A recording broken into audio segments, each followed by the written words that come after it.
El anillo, de Baldomero Lillo. A don José Toribio Marín. Playa Blanca o Las Cruces es uno de los sitios más hermosos de la costa. Situado a escasa distancia de Cartagena, el terreno se interna en el mar y cierra, por el norte, la gran bahía en cuyo extremo sur está el puerto de San Antonio. La naturaleza ha prodigado profusamente sus dones a este delicioso paraje. Las tierras cubiertas de flores y vegetación ostentan por todas partes pequeñas villas o chalets semiocultos entre el ramaje, y conglomerados de rocas gigantescas bordean la costa, dejando a intervalos pequeños abras y caletas, donde las olas van a morir mansamente en la dorada arena de la playa. Nombres pintorescos designan estas diminutas ensenadas: la caleta, los pescadores, los caracoles, los ericillos, las piedras negras. Casi todas tienen alguna tradición o leyenda, entre las cuales descuella la historia del anillo por lo extraña y trágica. Aunque el suceso ocurrió hace algunos años, aún perdura su recuerdo en la memoria de los que lograron conocer sus emocionantes detalles. Por esa época, entre los numerosos veraneantes del balneario, se destacaba singularmente por su distinción una pareja de recién casados. Francés de origen el marido, era un rubio mozo apuesto y elegante, y ella, la mujer, una niña casi, atraía a su paso todas las miradas por su gran belleza. Jóvenes y ricos, la dicha les sonreía, y en todos sus actos dejaban transparentar el intenso amor que se profesaban. Un día los esposos tomaban su baño matinal en compañía de un alegre y bullicioso grupo.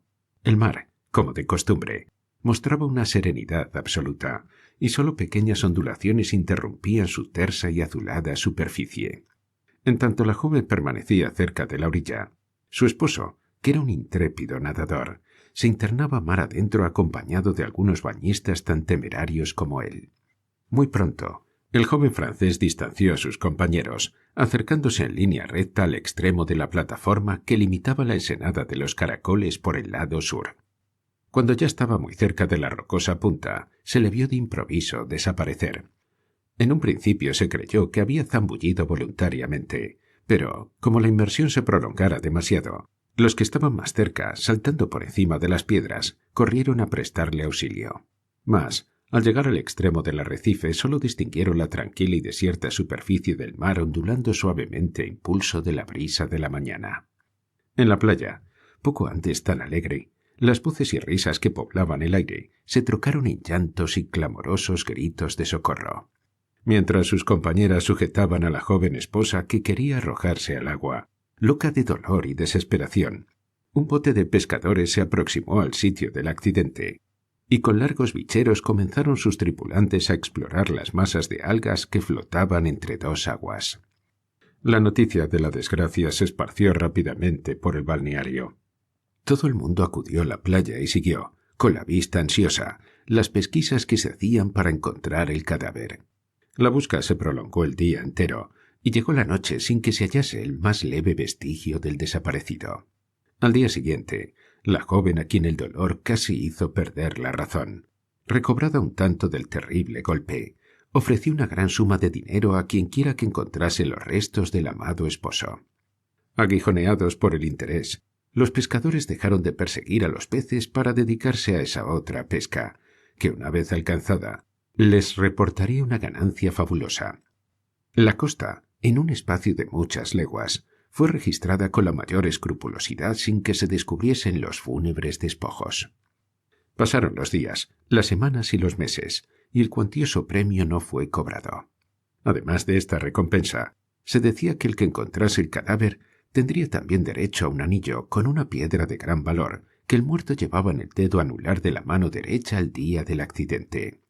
Transcurrieron 2 largos años, y la trágica historia parecía ya olvidada, cuando la presencia de la viuda en el balneario reavivó los recuerdos ya lejanos de la catástrofe.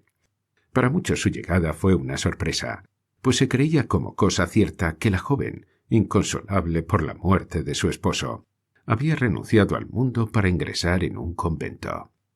Pero el tiempo, con su infalible bálsamo, había, al parecer, cicatrizado aquella herida, porque todo el mundo pudo ver a la hermosa dama pasear por las playas, alegre y risueña, en medio de una numerosa corte de adoradores. Además, Pronto se esparció el rumor de que iba a contraer segundas nupcias con el más asiduo y empeñoso de sus cortejantes. Una mañana, mientras los bañistas se entregaban a sus habituales juegos de natación cerca de la caleta de los Caracoles, se oyó resonar súbitamente un penetrante grito de angustia, lanzado por aquel a quien se designaba ya como el futuro marido de la gentilísima viuda. Por un instante se le vio agitar los brazos fuera del agua, y enseguida hundirse y desaparecer como una piedra bajo las ondas. Sin duda había sido víctima de uno de esos calambres repentinos que tan traidoramente acometen a veces a los nadadores. Después de grandes trabajos pudo extraérsele del agua, y depositado en la playa, se le prodigaron todos los cuidados que la ciencia indica en casos semejantes. Pero a pesar de todos los esfuerzos desplegados para reanimarlo, no se consiguió volverlo a la vida. Cuando los salvadores, perdida ya toda esperanza, comentaban el triste suceso, irrumpió entre ellos una mujer en la que todos reconocieron a la desolada viuda, quien, abriéndose paso en el grupo, se dejó caer de rodillas ante el cadáver, cubriendo de besos y lágrimas el lívido rostro, al mismo tiempo que estrechaba entre las suyas, convulsas, las manos yertas del inanimado mozo. De improviso se irguió bruscamente, púsose de pie y retrocedió aterrada diciendo con indecible espanto: «¡Dios mío! ¡El anillo! ¡El anillo de él!». Luego, dando la espalda al mar como si temiese ver surgir de las aguas alguna terrible aparición, huyó despavorida lanzando gritos agudísimos. Los espectadores de esta escena se miraron asombrados sin acertar a explicarse la extraordinaria actitud de la joven. Con gran curiosidad examinaron el anillo que el ahogado ostentaba en el dedo anular de la mano derecha. La joya era de platino y tenía engastado una piedra riquísima, un hermoso diamante negro. Este hecho extraño y sensacional apasionó todos los ánimos, pues se comprobó que ese anillo era el mismo que llevaba el joven francés desaparecido 2 años antes en ese paraje, y cuyo cadáver no se encontró jamás.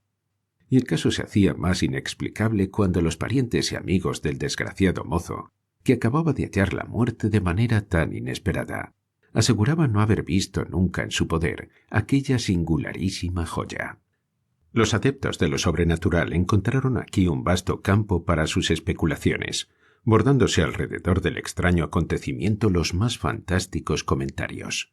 La pequeña caleta donde ocurrió la tragedia adquirió una fama siniestra, considerándose como un acto de insana temeridad el solo intento de bañarse en sus traidoras aguas. Se propagaron los más absurdos rumores. Hablábase de macabras apariciones, de prodigios, de monstruos espantables que poblaban la minúscula ensenada. Entre esas visiones terroríficas se destacaba por su relieve y precisión la de un ahogado envuelto en una túnica de algas que acechaba día y noche, ora oculto entre las rocas o bajo las aguas al imprudente que se acercase a sus dominios. A medida que el tiempo pasaba, el misterio se hacía más y más impenetrable. Los que procuraban encontrar una causa racional que explicase el suceso se estrellaban en la falta absoluta de datos en que fundarse. La muerte del joven pretendiente, ocurrida en el mismo sitio donde, años atrás, desapareciera el marido, era sencillamente una coincidencia, todo lo extraña que se quiera, pero que estaba dentro de lo posible, pudiéndose, a lo más, designar, dada la rareza del caso, con el nombre vulgar de fatalidad. Mas cuando se consideraba que en poder del primero de esos hombres se había encontrado una joya de propiedad del segundo, que la tenía consigo en el instante mismo en que su cuerpo era tragado por las olas, el problema parecía entonces tan oscuro, tan indescifrable, que las mejores inteligencias se desorientaban desesperando encontrarle una solución. Después que hubieron pasado 2 meses, y cuando la temporada veraniega tocaba a su término, se susurró el rumor de que se había despejado la incógnita del extraordinario acontecimiento. La versión que daba por aclarado el misterio y que, justo es decirlo, solo encontró una minoría insignificante que la aceptase, era la siguiente. Un día, en la playa, en tanto que una chicuela recogedora de conchas ofrecía su mercancía a un grupo de veraneantes, alguien de los presentes recordó haber visto a la misma pequeña en animada conversación con el desgraciado mozo en la mañana fatal en que perdiera la vida. Interrogada al respecto, la chica declaró haberse acercado al joven cuando éste se dirigía al baño para ofrecerle en venta un anillo que se había encontrado en la orilla del mar el día anterior. Las señas que dio de la joya no dejaban lugar a dudas de que era la misma hallada, más tarde, en poder del muerto.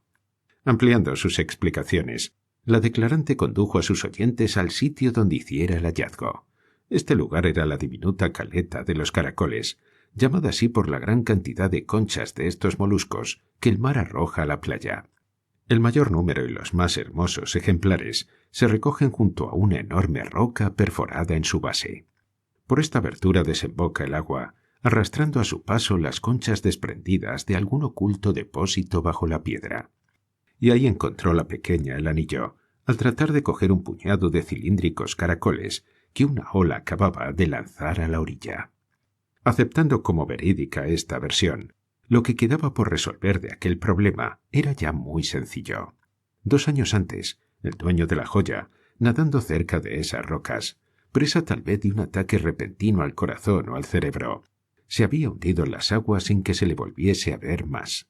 Sin duda alguna, las olas lo habían introducido dentro de aquel túnel, donde había quedado aprisionado en algún estrecho paraje. Más tarde, cuando los peces y las jaivas hubieron despojado al cadáver de su carnal vestidura, el anillo debió caer al fondo del pasadizo, entre la masa de conchas, siendo arrastrado con ellas hacia la ribera, donde lo encontró un día la pescadorcilla. A pesar de lo verosímil que resultaba esta explicación, ella tuvo poquísimo éxito, llegando los incrédulos hasta negar la existencia de la pequeñuela, y asegurando que ella había sido inventada por los que a toda costa querían privar de su verdadero carácter al sobrenatural y milagroso suceso. Esta crítica fue aceptada sin réplica por la mayoría de las personas y los sencillos pescadores, que siguieron creyendo que el francés desaparecido en condiciones tan misteriosas era el que había suprimido a aquel rival antes de que ocupase su sitio junto a la mujer que le jurara amor eterno. Y para afirmar este hecho, habíale colocado en el dedo su propio anillo, a fin de que nadie dudase de que aquella muerte era su obra, o sea, su venganza de ultratumba. 1918.